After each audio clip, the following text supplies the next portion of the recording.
কড়ার মধ্যে একটু সর্ষে তেল দেবো। দেওয়ার পরে আমি একটু গোটা জিরে দিলাম, পরিমাণ মতন দেবো।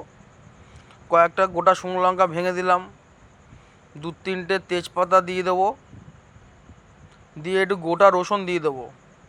এগুলো এগুলো টেস্টের জন্য, খেতে ভালো লাগবে ডালের মধ্যে দিয়ে।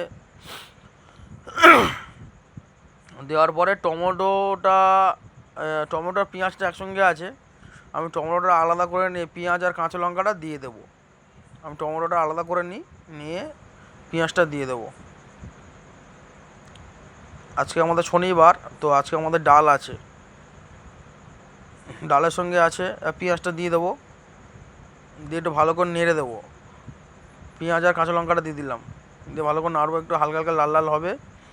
হওয়ার পরে একটু হলুদ গুঁড়ো দেবো পরিমাণ মতন, একটু জিরে গুঁড়ো, অল্প একটু ধনে গুঁড়ো দিয়ে টমেটো কুচি যেটা ছিল দিয়ে দিলাম, দিয়ে একটু ভালো করে নেড়ে দেবো। নেড়ে দেওয়ার পরে মুসুরির ডালটা দিয়ে দেবো। মুসুরির ডালটা নুন দিয়ে দিলাম, এবার মুসুরির ডালটা দিয়ে দিলাম। দেওয়ার পরে এবার জল দিয়ে দেবো।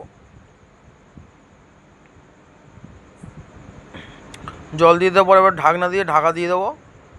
মোটামুটি ঢাকনাটা থাকবে প্রায় 15 থেকে 20 মিনিট। ডালটা বয়েল হবে, প্রায় 15-20 মিনিট হয়ে গেছে, ঢাকনাটা খুলে দিলাম। খুলে দেওয়ার পরে একটু ভালো করে নেড়ে দেবো। দেওয়ার পরে পালং শাক আছে, পালং শাকটা আমি, ডাল ভালো গলে গেছে, দেখো কত সুন্দর গলে গেছে, ডালের কালারটা সুন্দর এসছে। এবার পালং শাকগুলো আমি ডালের মধ্যে দিয়ে দেবো, দিয়ে একটু ভালো করে নেড়ে দেবো। নেড়ে দেওয়ার পরে আমি ঢাকনা দিয়ে, এবার আমি ঢাকনাটা দিয়ে ঢেকে দেবো। এটা প্রায় মোটামুটি 5-6 মিনিট থাকবে। থাকার পরে ঢাকনাটা খুলে দিলাম। ডালটা কি সুন্দর ফুটছে দেখো। ডালটা মোটামুটি 90 ভাগ পেকে গেছিলো, একটুখানি ছিল তো। ওই পালং শাকটা দেওয়ার পরে টোটালি 100% পেকে গেছে। ডালটার তো গন্ধ ভালো আসছে। ডালটা এইভাবে করলাম কারণ সময় কম ছিল, তাই ডালটা এইভাবে করলাম। ডালটা আলাদা করে বয়েল করো, আবার মশলা কষো, অত সময় ছিল না। ডালটা ঢেলে নিলাম, ঢেলে নেওয়ার পরে ডালটা একটু টেস্ট হবে, একটু বাটিতে ঢেলে নিলাম। ঢেলে নেওয়ার পরে ডালটা একটু চেক করব যে ডালটা ঠিকঠাক হয়েছে কিনা। ডালের সঙ্গে ছিল হচ্ছে কি ফুলকপি, আলু আর পেঁয়াজ কলি। ওফ, দারুণ হয়েছে, ভালো হয়েছে। কড়ার মধ্যে সরষে তেল দিলাম, সরষে তেল দিলাম, দিয়ে দেওয়ার পরে গোটা রসুন দিলাম। দেওয়ার পরে হালকা একটু লাল লাল হবে, তারপরে দেবো একটু পেঁয়াজ, কাঁচা লঙ্কা। দেওয়ার পরে একটু ভালো করে লাল লাল করে ভাজবো। ভাজার পরে এখন একটু ভালো করে নাড়বো।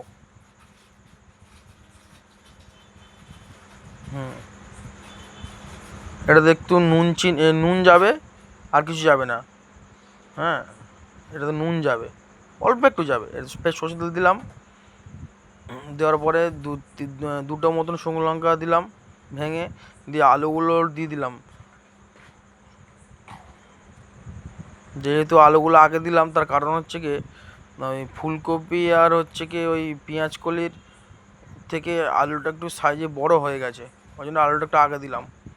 ঢাকা দিয়ে দিলাম, ঢাকা দিয়ে ঢাকাটা খুলে নিলাম, ফের ঢাকা দিয়ে দিলাম। মনে হচ্ছিলো যা একটু হলে তারপরে ওটা আমি দিয়ে দেবো, ওটা বলতে এই পেঁয়াজ কলি আর ফুলকপিটা এবার দিয়ে দিলাম একসঙ্গে। একটু ভালো করে নাড়বো, নেড়ে ঢাকা দিয়ে দেবো। ঢাকাটা খুলে নিলাম, খুলে নেওয়ার পরে এবার একটু মশলাপাতি দেওয়া হবে।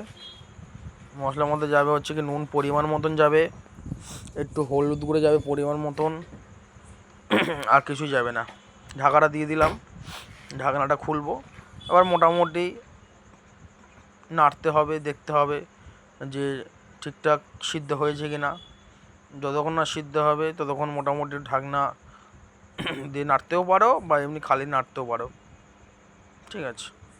নাড়তে থাকবে, নাড়ার পরে নাড়তে নাড়তে আমি তখন ওই যে পেঁয়াজ, রসুন আর কাঁচা লঙ্কা ভেজে তুলে নিয়েছিলাম, সেইটা এখন এর সঙ্গে আমি মিলিয়ে দেবো।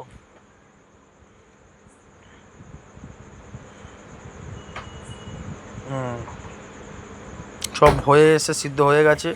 এবার ওইটা আমি এর সঙ্গে মিলিয়ে দিলাম, ঢেলে দিয়ে একটু ভালো করে মিলিয়ে দেবো। মিলিয়ে দেওয়ার পরে খাবারটা রেডি হয়ে যাবে। রেডি হয়ে যাওয়ার পরে আমি একটু ভালো করে চেক করব রেডি হয়ে গেছে। এবারে আজকে শনিবার, ডাল আছে আর আলু চোখা ছিল, আজকে আলু চোখা হয়নি। তো মোটামুটি আজকে হয়েছে ডালের সঙ্গে ফুলকপি, আলু আর পেঁয়াজকলি দিয়ে ভাজা। তো পেঁয়াজকলি ভাজাটা আমি চেক করব, ডালও চেক করে নিয়েছিলাম, ভালো হয়েছে, সুন্দর হয়েছে। তোমরা এভাবে করতে পারো, কারণ অত ডাল করার জন্য ডাল আলাদাভাবে সিদ্ধ করো।